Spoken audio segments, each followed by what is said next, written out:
کا انتظام کر لیتے ہیں۔ معلوم یہ ہوا کہ جو کہ کھا کر ہضم کر دیں گے 24 گھنٹے میں، اس کے لیے تو ہم جی توڑ محنت کر لیتے ہیں، اور جو بچہ ہماری آنے والے وقت میں نسل بن کر آگے آنے والے وقت میں نام اونچا کرے گا، اس کے لیے ہم 60 روپے 50 روپے یا 100-200 روپے بھی خرچ نہیں کرتے۔ ایک ذہن بنائیے کہ اپنے بچوں کو تعلیم یافتہ کرے گا، اور ہم جس محاذ پر کھڑے ہیں، جن لوگوں سے سامنا ہے، وہ ہم نہیں جیتنے والے ہیں۔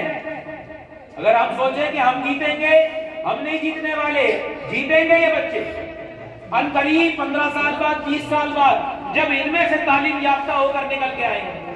اعلیٰ حضرت اکیڈمی کی طرف سے ہم نے چنندہ بچوں کو چن کر 55 بچے اپنے پاس رکھے، اور ان کا صبح قرآن پاک کا حفظ، اردو، اسلامیات، ہندی، انگلش، میتھ، سائنس، پورا ان کا ایک شیڈیول بنایا، ان کو تربیت دی، ان کے لیے استاد رکھے، اور ان کی کوئی فیس نہیں رکھی۔ سمجھ رہے میری بات کا مقصد؟ یہ 55 بچے آج ہیں، ان قریب اگلے سال رمضان کے بعد تقریباً 400 بچے فری پڑھانے کا ارادہ ہے۔ 400 بچے، لیکن ہم کسی کے بچوں کو لاد کے نہیں چلنے والے کہ زبردستی پڑھائیں گے۔ ماں باپ کے دل کے اندر تمنا نہیں ہے تو اس کے بچے کو نہیں پڑھائیں گے۔ جس کے دل کے اندر چاہت ہے وہ منہ دھو کر بھیجے گا اپنے بچے کو، ناخن کاٹ کر بھیجے گا، کپڑے صاف کر کے بھیجے گا، یہی اس کی فیس ہے۔ ہمیں پیسے کی ضرورت نہیں ہے۔ ہم نے تو جب بھی دیکھا اس مسجد کو پلاٹ بھی نہیں خریدا تھا، اس کا صرف مشن بنا تھا وہاں پر، تو ہمارے پاس 1 روپیہ نہیں تھا، بلکہ کہو کہ مشورے کے بعد 500-600 روپے اکٹھے ہوئے تھے، 500 روپے شاید اکٹھے ہوئے تھے۔ آج یہ پہلی زمین بھی لے لی گئی، پہلی منزل بنی، دوسری منزل بنی، تیسری منزل بنی، یہ پلاٹ لیا گیا، اور اس کی بھی 2 لنٹر پڑ چکے ہیں۔ تو ہم نے تو یہ دیکھا کہ جب اللہ پر بھروسہ کر لیا تو کام کوئی نہیں رکا۔ آج خواجہ معین الدین چشتی کے تعلق سے ہم نے یہ پروگرام رکھا تھا، آج دیکھیں پیچھے کتنے اسلامی بھائی اور کتنے بیٹھے لوگ۔ آج کیا ہے معاملہ؟ آپ کو خواجہ سے بھی محبت ہے، آپ کو دین سے بھی محبت ہے۔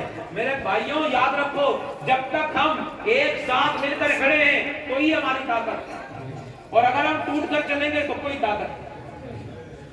آج اللہ کے فضل و کرم سے دیوالی کے ٹائم سے لے کر آج تک یہ عالم ہے کہ پورے آزاد نگر سے لے کر طارق نگر تک کوئی جوئے کا اڈا نہیں چل رہا۔ اسی محلے کے اندر سے بے شمار لوگ ہیں جنہوں نے جوئے سچی توبہ کر کے داڑیاں رکھ لی، سبحان اور اللہ۔ اسی محلے میں ایسے لوگ بھی موجود ہیں جنہوں نے شراب سے توبہ کر لی۔ اسی محلے میں میرے پاس لوگ ایسے بھی اٹھ کر آئے کہ جنہوں نے زنا سے توبہ کر لی ہے۔ کیا پیارے اسلام بھائیوں، ہم سدھار کرنا چاہیں گے تو نہیں ہوگا؟ بالکل ہوگا انشاءاللہ۔ اور اگر ہم سوچیں کہ ہم تو صحیح ہیں، ہمارے پڑوس میں جو ہو رہا ہے ہونے دو، تو عنقریب اس کی آل ہمارے گھر کو جلا کر خاک کر دے۔ کیا کرنا ہے؟ اس مشن میں ساتھ دینا ہے، ساتھ دینا ہے۔ تو ساتھ دینے کے لیے اس بات کو لازم سمجھنا پڑے گا کہ نیاز کا جو مطلب ہوتا ہے وہ فقط کھانا نہیں ہوتا، بلکہ جڑنا پہلے ہوتا ہے، کہ ہمارا جڑنا، اتحاد، یہ ہمارے لیے بہت زیادہ ضروری ہے۔ اور میں اپنے نوجوان ٹیم سے، مجاہد بھائی سے بلکہ گزارش کروں گا کہ تشریف لے کر آئیں اور اظہار خیالات فرمائیں اس تعلق سے۔ جناب واصف خان صاحب تشریف لے کر آئیں۔